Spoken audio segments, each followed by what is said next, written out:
Hello, everyone, and welcome to some breaking news on Hammers Chats. There has been a meeting this morning with the Premier League and the other 14 non-horrendous clubs, although they're mostly pretty bad themselves as well, if we're being perfectly frank about it. However, there has been a meeting with a bunch of their senior officials today, and we have got a club statement from West Ham United on the club website. We're going to go through it now. I've taken out all of the flowery language about, the community and shipbuilders and the West Ham way and all that stuff that, Karen Brady really loves about. And I've just got the key stuff for you here. I've got the key quotes for you here, right? But before we do that, hey, subscribe to the video if you're new. I appreciate it. We appreciate it. Like the video if you enjoy it. Look, the support has been immense. We genuinely couldn't be more grateful for it. Even on the Patreon, that's gone up massively as well. And that's a massive just a huge thank you. And actually, I'm more fired up to talk about this because of the group chat that the top tier patrons get on patreon.com/hammerschat. We were talking about this in there, and I sort of I'm fired up to talk about it. So let's get to it. Let's get to these key quotes. The title: West Ham United strongly oppose Super League proposals. West Ham United shared its view with those of its supporters, expressing vehement opposition to the proposal for a Super League at a Premier League meeting held on Tuesday morning. Following a meeting between senior club officials and the Independent Supporters Committee within 24 hours of the breaking news, Vice Chairman Karen Brady met with representatives from 13 other Premier League clubs to share the Hammers' unequivocal, strong disapproval of a proposal by 6 clubs to create a breakaway league that undermines our values and those of the game we hold so dear. Now, I'm glad you disapprove. Good work. You walked into a room and you went, listen, this ain't on. It's not on. And the other 14 clubs probably also went, yeah, not on our watch. Doesn't look like they've agreed to do anything yet, but still. I'm glad you said it was bad. I'm glad. Good. It's a step in the right direction. West Ham United will continue to do everything possible, standing together with its supporters, government, governing bodies, and wider football community to resist this attack on the football in the best interests of our club and the game we all love. We believe we have a social responsibility to do so and will continue to keep supporters fully updated. Now, I don't think you believe you have a social responsibility to do so. I think the point here is in the best interests of our club. Look, we can't sit here and act like everything in football, every single aspect of football is not 100% driven by money. It is. We know this. We know this more than perhaps any other club at this point, as West Ham fans. We saw Upton Park, our heritage, our history, everything get ripped away from us in the pursuit of money. In the pursuit of what?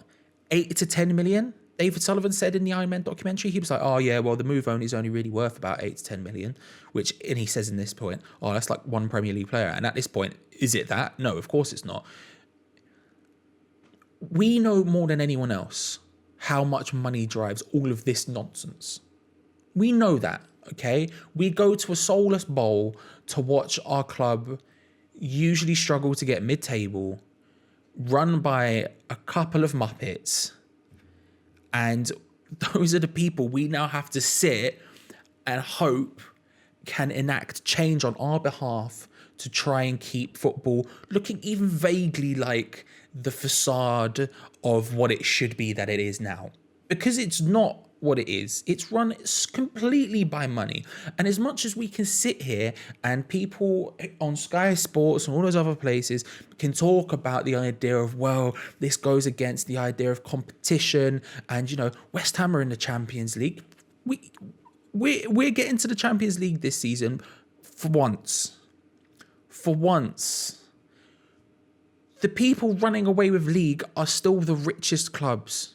You can still almost exactly predict finishing positions by how much money is spent. You can look at the way, Gio says this, right? And I 100% agree with him. And I say Gio says this every time because I like giving credit, right? But if you don't spend the money in the summer to improve Everyone else will. So if you spend this much and everyone else spends this much, they're going ahead of you. So if you're moving at this pace and everyone else is moving faster than you, you're done for, because the game is driven by money. We can't sit here and act like that's any different.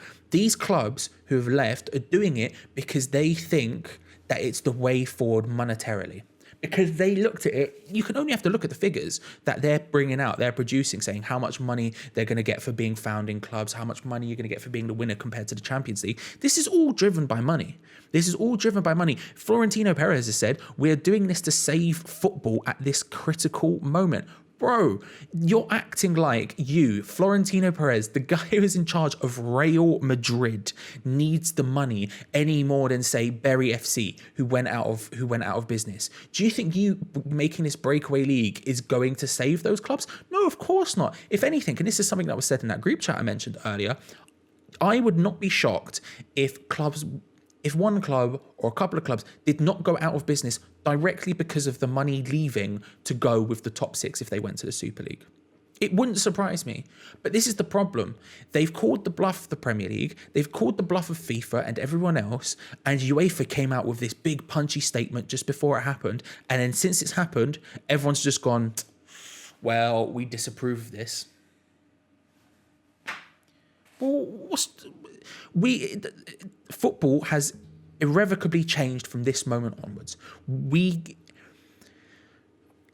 Look, let's say tomorrow we all woke up and they went, well, Super League, we've decided against it. Actually, we're not going to do it now. We're going to do some other stuff instead. We'll come up with a different Champions League format or whatever. We're coming back. We're sorry. Just on that point, all of those clubs' reputations are gone. But in reality, it's going to enact some sort of change to the Champions League format, to the Premier League format, to the way money's distributed, all of this nonsense. Football has irrevocably changed. And we as supporters now have to sit here and hope that self-interested, self-absorbed billionaires like David Sullivan and people like that can act on our best interests. It's dire. It's dire. Like, I personally, I think they should go. Goodbye. Enjoy the Super League. Kick them out of everything. Go. If you want to do it, go do it. You can't be in World Cups. You can't be in the Champions League. Can't be in any of the other tournaments. You can just go and you can sit in your little Super League. Have fun. And look, that's going to irrevocably change football as well. That's going to destroy some things. And like I said, I think clubs will probably go out of business because of that.